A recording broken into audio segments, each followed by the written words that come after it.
今回はデュエルマスターズの基本セット時代のデッキについて、解説していこうと思います。基本セットとは一般的に DM1 から DM5 のシリーズのことで、いわゆる黎明期にあたります。この頃にはシールドトリガーやブロッカーなどの駆け引きの要素が完成されていました。初期のスターターセットのホイールパックでトゲ刺しマンドラを運悪く引いて、ガトリングワイバーンに半永久的に殴られ続ける、といった思い出がある人も多いでしょう。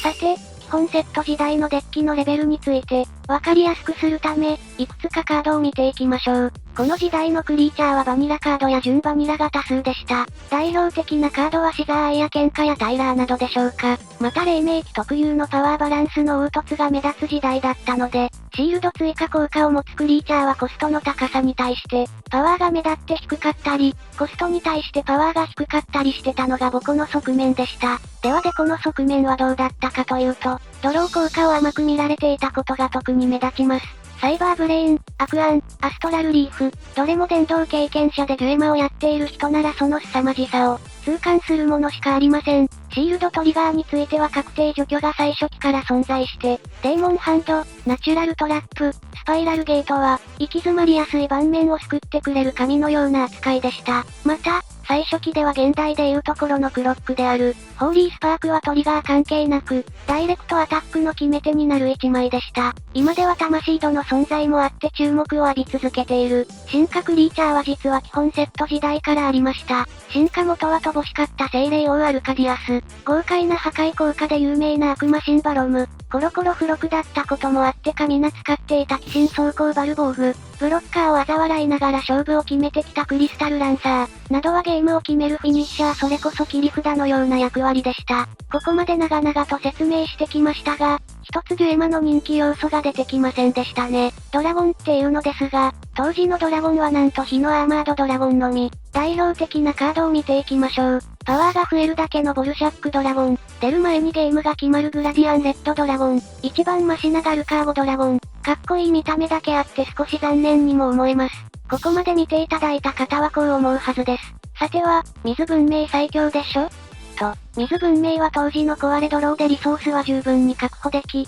守りのブロッカー、それを崩すブロックされない効果が多数あり、軽量バウンスで大型対策など現在から見ても完成された要素しかなく、今のデュエマがあれで落ち着いていることにびっくりさせられます。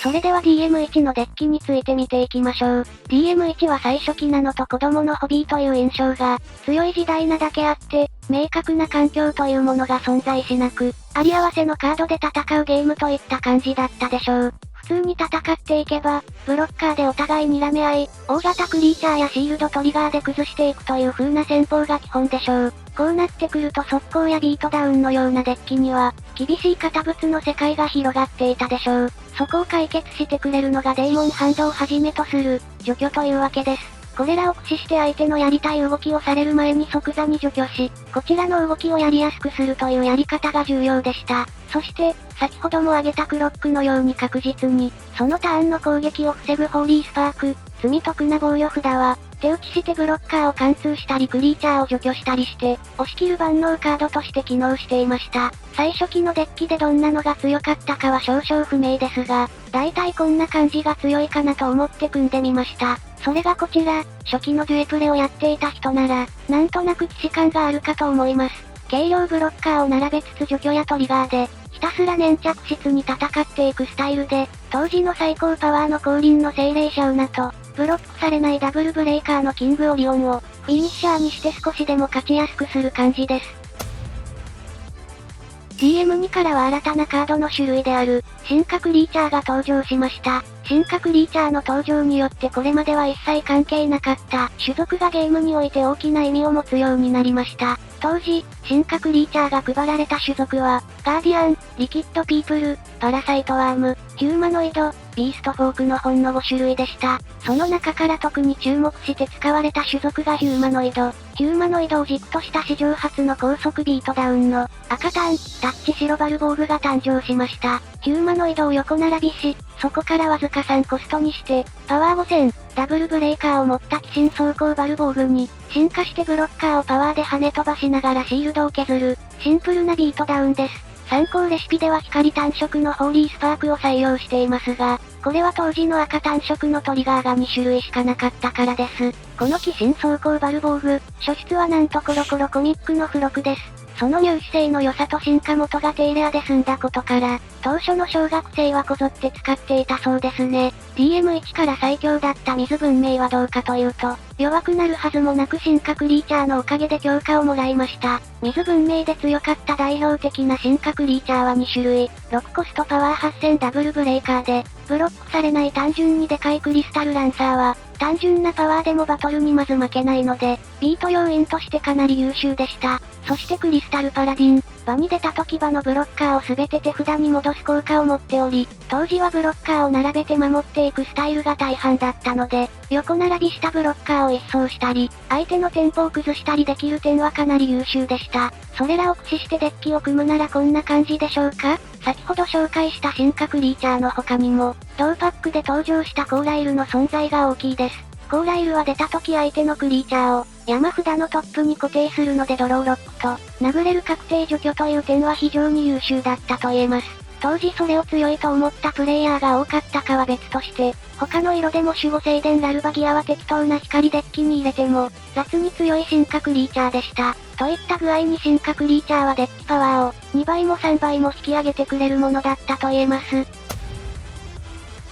DM3 では新規進化クリーチャーや文明サポートカードが登場。それだけではなく、初のシールド追加カードや各ゾーンに触れる、カードが多様になりゲームの幅が大幅に向上した段になりました。また、テクニカル思考のカードが多数登場した段でもあります。その例がデビルドレーン、逆転のオーロラ、スナイプモスキートなどです。どれも環境で見かけたカードばかりですが、当時はカードプールの関係もありデメリットが目立ったため、全然使われていませんでした。この段で単色デッキが強化されましたが、その最たる強カードが、ストリーミングシェイパーとアングラークラスターです。4コス3ドローのサイバーブレインがただでさえ強いのに、なぜか3コス4ドローが出てしまう事態。そして3コスパワー6000という当時の基準から外れた、ブロッカーの登場は水文明が強い事実の振り返りにも思えます。DM4 はパッケージからわかるように光と闇がテーマです。そして今も根強い人気がある、精霊王アルカディアスと、悪魔神バロムが初登場した当時人気を博した段でもあります。光と自然 vs 闇と火の対立構造に中立かつ容赦を助ける水文明といった物語は後のセットで繰り広げられる、文明間の衝突の先駆けになります。ではリアルでは誰が二陣営の構想を制したかというと、はい、水文明でした。中立が一番儲かるというわけですね。アストラルリーフは同時にやってきたマリンフラワーと、一緒に手札を切らすことなくガンガン攻めることを高速化しました。マリンフラワーとアストラルリーフの組み合わせは、後々既存デッキに出張したりもして環境を荒らすことになりました。登場当時はそこまで活躍しなかったものの後々悪さをして、殿堂入りしたアクアンとハイドロハリケーンもこの段が初出です。また、名目上の主役の光と闇もきちんと強化されており、雷鳴の守護者ミストリエスやクズ男は有用なドローソースとして、十分な活躍を見せました。ミストリエスは元殿堂は伊達ではない、性能を有していますね。DM5 といえばやっぱりサバイバーが大きな印象です。後に登場するパックそれぞれにテーマが存在する元祖でもあります。サバイバーには様々な文明が登場するため、文明を組み合わせることを推奨する初めてのギミックになります。また、トリプルブレイカーやスピードアタッカーはこの段が初出です。特にスピードアタッカーは速攻デッキのテンポを加速して、使いやすく戦いやすくなった優秀なギミックになりました。では、DM5 で最も使われ活躍したカードといえば、アクアサーファーです。シールドトリガーで殴れる確定除去が弱いわけありません。そしてリキッドピープルという種族、当然、何も起きないはずもなく、その他パーツの登場により基本セットでは一つの結論デッキが、完成することになりました。それがこちら、特に注目すべきは新緑の魔法陣とエメラルです。優秀なトリガーを仕込みつつ殴るリーフデッキとして考案された。このデッキは青タンリーフにリーフデッキとして台頭しました。もちろん青タンリーフも相変わらず最強でした。